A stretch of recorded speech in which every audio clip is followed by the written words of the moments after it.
Esse vídeo não é para todo mundo, mas talvez seja para você. Hoje eu vou te explicar os 3 medicamentos mais utilizados aqui no Brasil para tratar a baixo libido feminina: a flibanserina, a bupropiona e a testosterona transdérmica. Mas eles não são para todo mundo. Eles funcionam quando utilizados no contexto certo. E é isso que eu vou te mostrar aqui nesse vídeo. Quais perfis se beneficiam, quais os riscos e por que tratar a libido exige muito mais do que uma simples prescrição de gaveta, um simples protocolo Ctrl+C, Ctrl+V. E se você gosta de conteúdo técnico, direto e reto, já se inscreva aqui no canal, porque aqui eu trago medicina baseada em evidência aplicada na prática e na vida real. Lembrando que toda semana eu posto 2 vídeos aqui para vocês. Mas bora voltar pro conteúdo. O que está por trás da baixo libido feminina? Bom, o desejo feminino, ele é menos linear que o masculino. E ele é muito afetado por humor deprimido, estresse crônico, falta de autoestima, problemas no relacionamento conjugal, traumas do passado, menopausa e outras disfunções hormonais, obesidade e fadiga causada aí pelo próprio estilo de vida. É também um efeito colateral muito comum de medicamentos como os antidepressivos. Aqui eu falo dos inibidores seletivos da recaptação da serotonina, como esse escitalopram,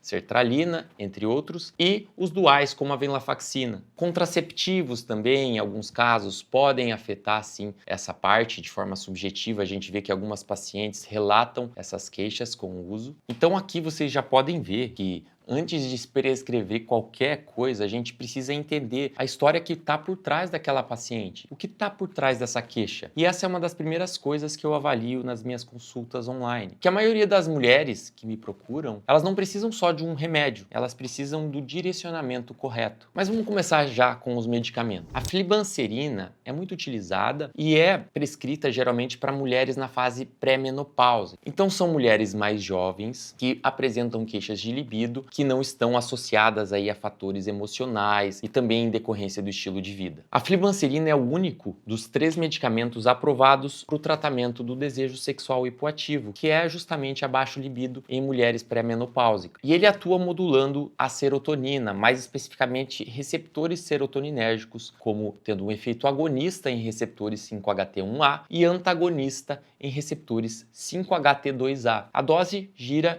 em torno de 100 miligramas, sendo utilizados aí à noite, diariamente. Só que o efeito é relativamente pequeno, assim como a maioria dos medicamentos utilizados aí para esse transtorno. Porque, como eu disse, a libido é multifatorial. E, num relacionamento de longo prazo, muitas vezes a frequência das relações é relativamente baixa. Então, os estudos mostraram que há um aumento em torno de um evento sexual satisfatório por mês em comparação com o placebo. Então, com o uso desse medicamento, as mulheres, na média, tiveram o aumento de 1 dia satisfatório por mês de sexo. Entre os efeitos adversos, a gente pode ter tontura, sonolência e náusea, que acontecem principalmente no início do tratamento. Geralmente é um medicamento bem tolerado. A gente tem algumas contraindicações, por exemplo, com o uso de álcool concomitante, hepatopatias ou com certos medicamentos que inibem a CYP3A4, que é uma enzima que faz a metabolização desse medicamento no fígado. Então, fármacos como cetoconazol e verapamil, até o próprio fluconazol, podem prejudicar essa metabolização do medicamento. Por isso a gente tem que ter cuidado nesses casos. Por isso vai um alerta: nunca utilizem medicamentos sozinhos. Sempre tenha um acompanhamento do médico que entenda. No Brasil, essa medicação ela não é encontrada em farmácias comuns. Apesar de ser já aprovado pela Anvisa, ainda não está disponível nessas farmácias. O que a gente tem são farmácias de manipulação autorizadas a importar e manipular a substância.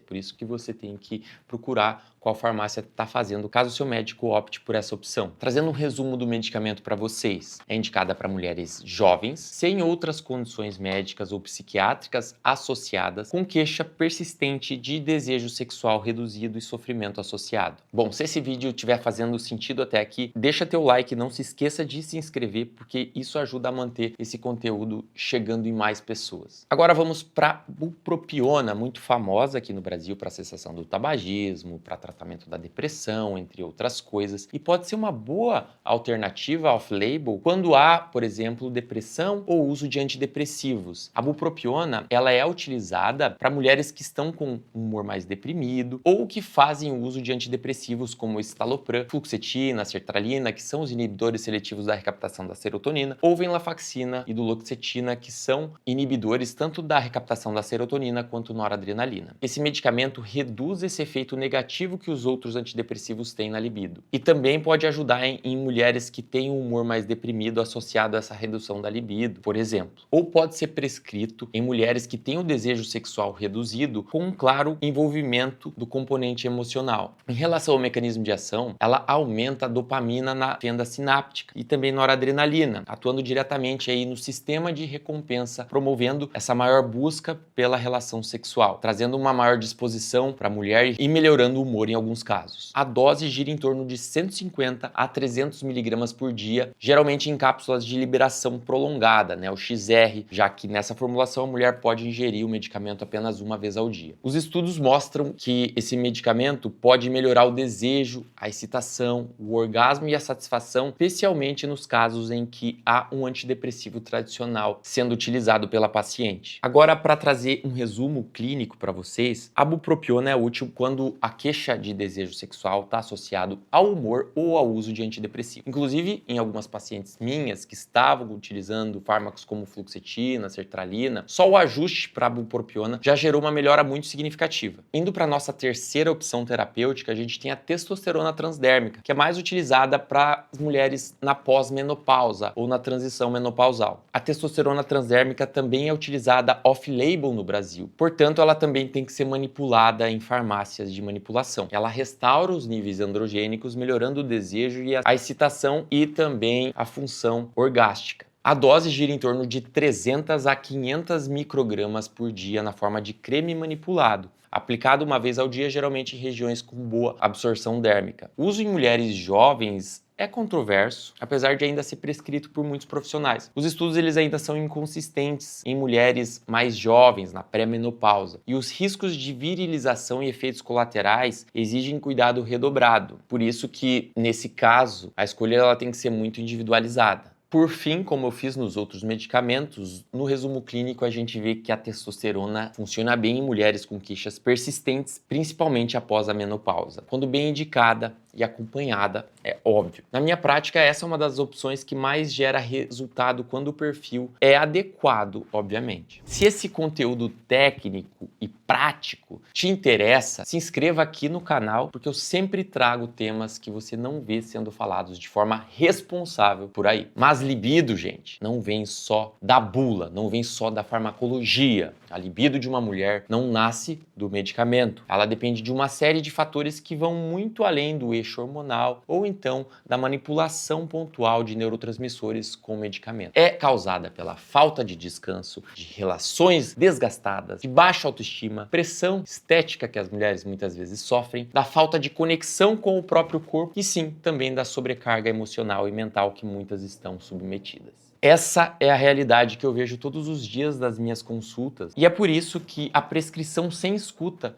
é só mais uma frustração. Portanto, se você chegou até aqui, provavelmente você se identificou ou conhece alguém que passa por isso. A boa notícia é que, como eu trouxe para vocês, existe tratamento sim, mas o caminho certo passa por uma escuta qualificada, por um plano claro e de decisões personalizadas. Então, se você é paciente, procura um médico que te leve a sério. Se você é médico e quer aprender a abordar esses casos com mais profundidade, me acompanha por aqui, pelo Instagram, porque aqui eu vou muito além do óbvio. E comenta aqui embaixo, você já testou alguma dessas opções? Qual dessas abordagens você acha que combina mais com o teu caso? E a gente se vê no próximo vídeo.